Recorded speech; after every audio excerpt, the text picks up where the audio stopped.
Hello friends, welcome back in life miss academy. आज हम बात करेंगे जो रेस्ट ऑफ क्वेश्चंस थे हमारे बॉटनी के पेपर के, उसकी हम चर्चा करेंगे कि आपका क्वेश्चन नंबर क्या था। आपका कहाँ से आपका स्टार्ट करेंगे कि क्वेश्चन नंबर हम कहाँ से स्टार्ट करने वाले हैं। क्वेश्चन नंबर 132 से हम यहाँ तक डिस्कस कर चुके हैं क्वेश्चंस को, और उनके ऊपर आपको नोट्स कैसे प्रिपेयर करना है उसकी भी हम बात कर चुके हैं। अब हम बात करते हैं क्या क्वेश्चन नंबर 132। क्वेश्चन 132 में पूछा क्या गया है कि production of human insulin is carried out by the recombinant strain of which organism.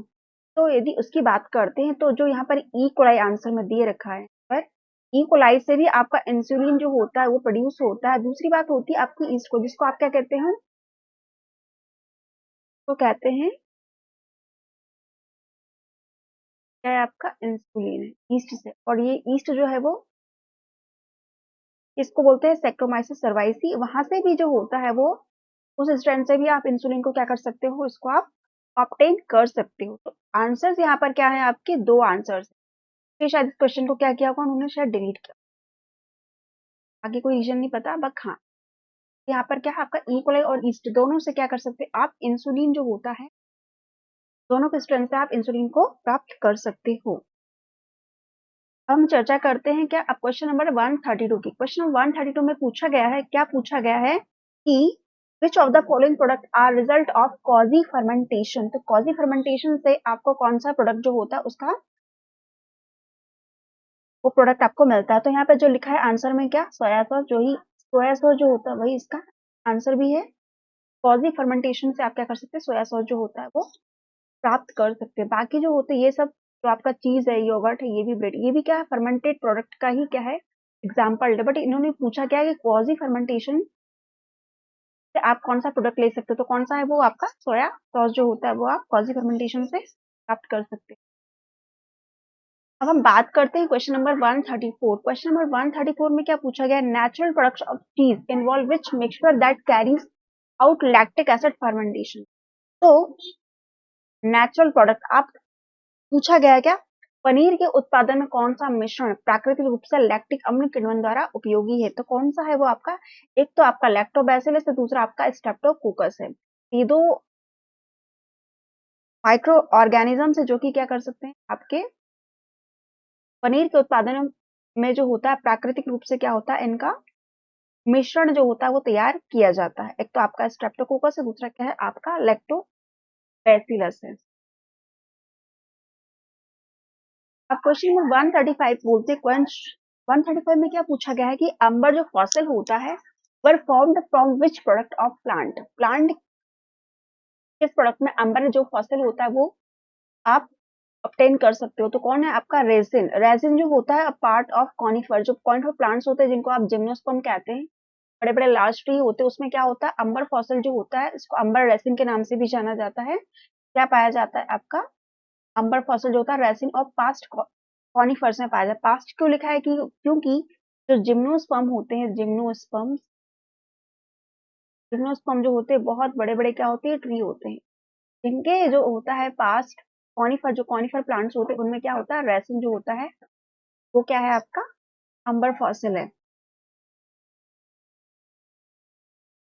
अब बात करते हैं क्या क्वेश्चन नंबर आपकी 136 की। क्वेश्चन नंबर 136 में पूछा गया है कि which one of the following is called as as of algae. Age of algae किसको कहा जाता है, जैसे एज ऑफ फिश हो गया, इस तरीके से।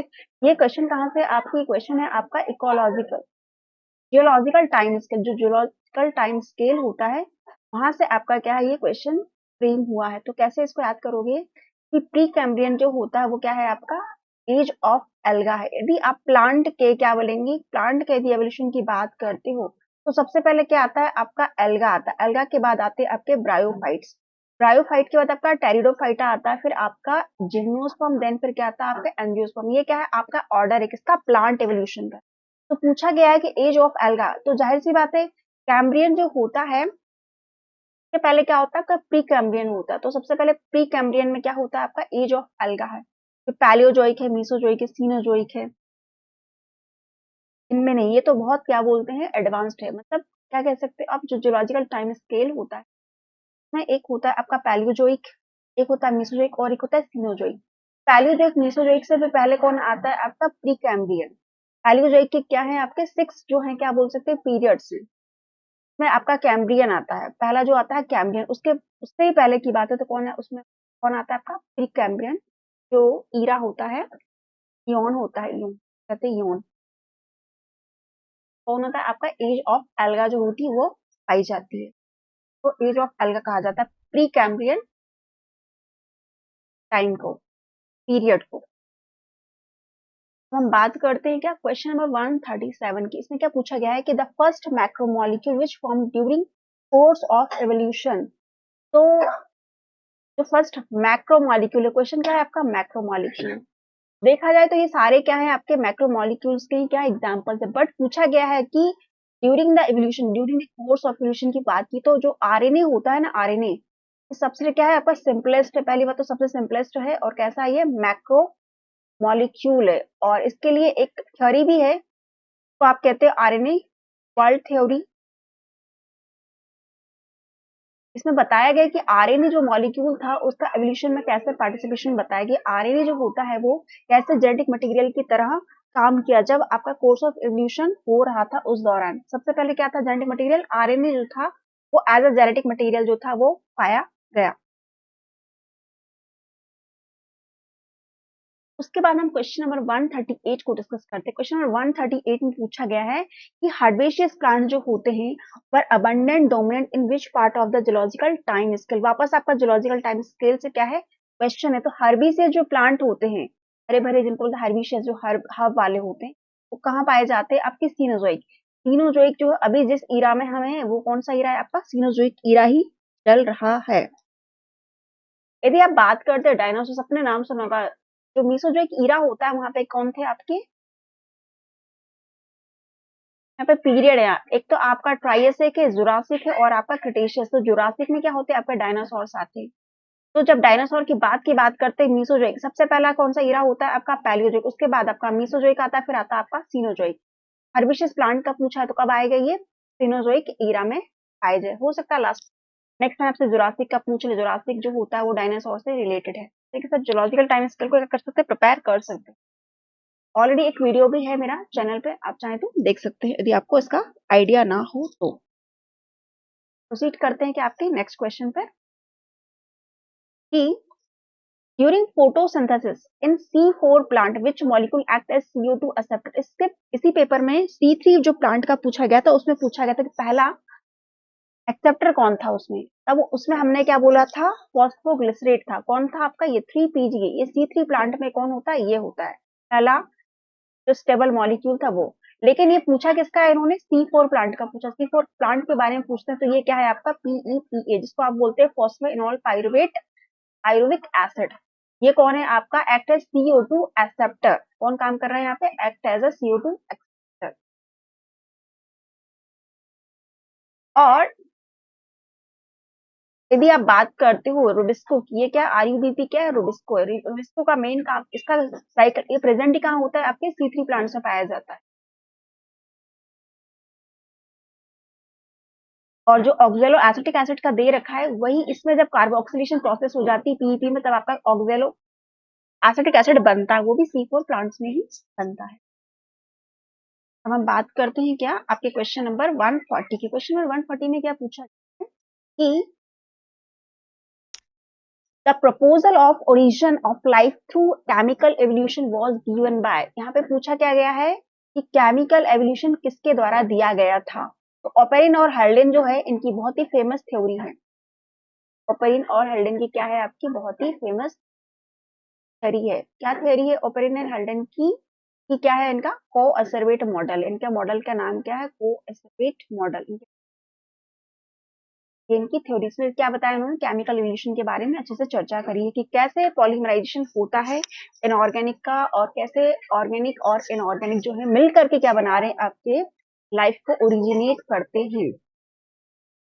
यदि आप बात करते हो डार्विन की, तो डार्विन जो है वो कहाँ से आपका, ये भी क्या है एवोल्यूशन है, बट केमिकल एवोल्यूशन की बात नहीं करते। लमार्क ने भी एवोल्यूशन की बात की बट केमिकल एवोल्यूशन की कोई बात नहीं की। मुलर ने की है, मुलर और यूरे ने भी किया है केमिकल एवोल्यूशन की बात। लेकिन पूछा गया है यहाँ पर कि पूछा है केमिकल इवोल्यूशन की बात किसने की, तो किसने की थी आपके ओपेरिन ने की थी। अब हम बात करते हैं किसकी, क्वेश्चन नंबर आपका 141। क्वेश्चन नंबर 141 में पूछा गया है कि होमोलोगस ऑर्गन आप किसको बोलो, have similarity in their. Homologous organ उनको कहा जाता है जिनका क्या होता है, ओरिजिन तो एक तो क्या होता है इनका सेम होता है, बट यदि फंक्शन की बात करते हो ना, तो फंक्शन जो होता है कैसा होता है इनका, डिफरेंट होता है। इसको कहा जाता है होमोलोगस ऑर्गन। जैसे आज की डेट में यदि आप देखते हो क्या होते हैं आपके, यदि देखा जाए तो आपके हैंड्स जो हैं और फिश के जो आगे के जो फिन्स होते हैं, और यदि बात करते हैं आपके जो एग्जाम्पल हम किसका ले रहे हैं आपके,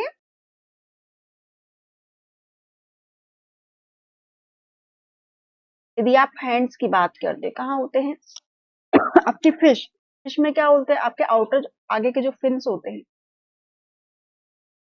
बर्ड्स में जो फिन होते हैं वो क्या है, सारे आपके होमोलोगस ऑर्गन का एग्जाम्पल है। ओरिजिन का सेम बट फंक्शन क्या है इनका, डिफरेंट है। ये किसकी बात होगी, होमोलोगस की। यदि इसके बाद यदि पूछा जाता है एनालॉगस ऑर्गन क्या होता है, मान लो यदि आपको होमोलोगस पता है, एनालॉगस में जस्ट इसका रिवर्स होता है। उसमें क्या होता है कि ओरिजिन डिफरेंट होता है बट फंक्शन कैसा होता है उसमें सेम होता है, बट फंक्शन कैसा होता है उनमें सेम होता है। तो क्या कहा जाता है आपके एनालॉगस ऑर्गन। अब क्वेश्चन नंबर कौन सा आपका, मिलर और यूरे का एक्सपेरिमेंट पूछा गया। Miller for his experiment on synthesis of amino acid through heat and electric discharge used what mixture of the following. क्या क्या लिया था उन्होंने अपने मिक्सचर में, पहली बात तो उनके मिक्सचर में मिथेन थी, अमोनिया भी थी, नाइट्रोजन था एंड वाटर वेपर भी थे, थे।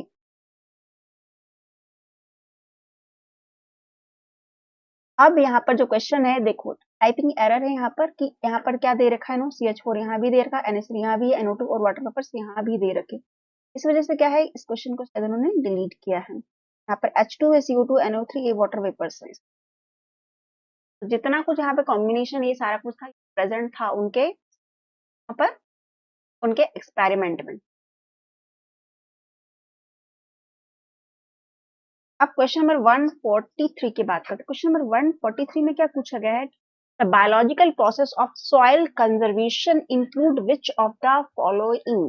तो काउंटर फॉर्मिंग होती है, मुल्चिंग होती है, क्रॉप रोटेशन होता है, सारे के सारे क्या होते हैं आपके biological process of soil conservation के क्या है, ये एग्जाम्पल्स हैं, अरे उसकी क्या है स्टेप्स हैं, सभी आएगा इसमें। क्वेश्चन नंबर 144 में क्या पूछा गया है कि the process of watershed management include which of the following. तो पूछा गया है कि वाटरशेड मैनेजमेंट में किसको शामिल किया गया है। बात करते हैं मैनेजमेंट ऑफ रनिंग वाटर, उसकी बात की गई, management of underground water level, उसकी बात, मैनेजमेंट ऑफ यूज ऑफ। तो सारा कुछ देखा जाए तो क्या वाटर बेस्ड था ये आपका मैनेजमेंट वाटरशेड जो ओवरऑल जो आपके ऑल ऑफ दी जो आंसर सही है। अब क्वेश्चन नंबर 145 की बात करते हैं। The first global conference on depletion of ozone layer was held in, यहाँ पे हुई थी वो सबसे ज्यादा वियना, सबसे पहले कहाँ हुई थी आपकी वियना में हुई। ओजोन जो डिप्लीशन होता है, ओजोन की लेयर जो होती है वो कहाँ पाई जाती है, हो सकता है नेक्स्ट टाइम आपसे पूछा जाए कहाँ पाई जाती है, वो आपके स्ट्रेटोस्फियर में पाई जाती है ओजोन लेयर। उनको आप कैसे डिनोट करते हो, O3 लिखते हो, कहा जाता है ओजोन। ओजोन लेयर जो वाज हेल्ड इन, इस पर जो कॉन्फ्रेंस हुई थी कहाँ पर हुआ था, सबसे पहले वियना में हुआ था। के बाद यदि आप बात करते तो अर्जेंटीना में भी हो चुका है, चाइना का नो आइडिया, पेरिस में हुआ है, आपके दोहा में भी हुआ है, ऑस्ट्रेलिया और चाइना में यहाँ पर हुआ है कि नहीं, बट वियना अर्जेंटीना, बट यहाँ पर आंसर क्या है आपका वियना। के फर्स्ट टाइम कहाँ पे हुआ था, तो कहाँ हुआ था वो वियना में हुआ था।